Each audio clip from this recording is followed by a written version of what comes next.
बीच बड़ी खबर आपको बता दें, नेपाल के हालात को लेकर भारत की भी पैनी नजर है। नेपाल में हुई हिंसा को लेकर प्रधानमंत्री मोदी ने केंद्रीय सुरक्षा समिति की बैठक की। सीसीएस की इस बैठक में नेपाल के हालात पर चर्चा हुई। प्रधानमंत्री ने कहा, नेपाल में हुई हिंसा हृदय विदारक है। नेपाल की स्थिरता, शांति और समृद्धि हमारे लिए बेहद महत्वपूर्ण है। साथ ही प्रधानमंत्री ने नेपाल के लोगों को शांति बनाए रखने की अपील की है।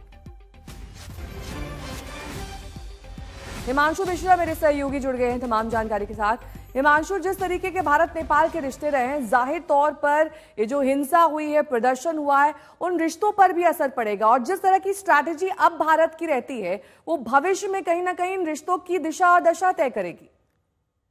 देखिए, बिल्कुल। और इसीलिए जो है कैबिनेट कमेटी ऑन सिक्योरिटी की कल प्रधानमंत्री नरेंद्र मोदी ने बैठक भी बुलाई और उसमें साफ साफ कहा कि नेपाल के अंदर जो स्थिरता है, शांति है और वहां के लिए जो समृद्धि है वो भारत के लिए स्ट्रेटेजिक पॉइंट ऑफ व्यू से भी बहुत इंपॉर्टेंट है। और भारत और नेपाल के जो संबंध है वो बहुत गहरे संबंध है। और इस तरीके की हिंसा जो हुई है उस पर पैनी नजर जो बनाई रखी जा रही है। बॉर्डर एरिया के लिए जो इंस्ट्रक्शन देने थे वो दिए गए हैं। और साथ ही साथ कूटनीतिक स्तर पर भी भारत इस पूरी स्थिति को देख रहा है कि कहीं ऐसा ना हो कि इसका इम्पैक्ट जो है वो भारत के खिलाफ किसी तरीके से खड़ा हो, जिस तरीके से बांग्लादेश में हुआ।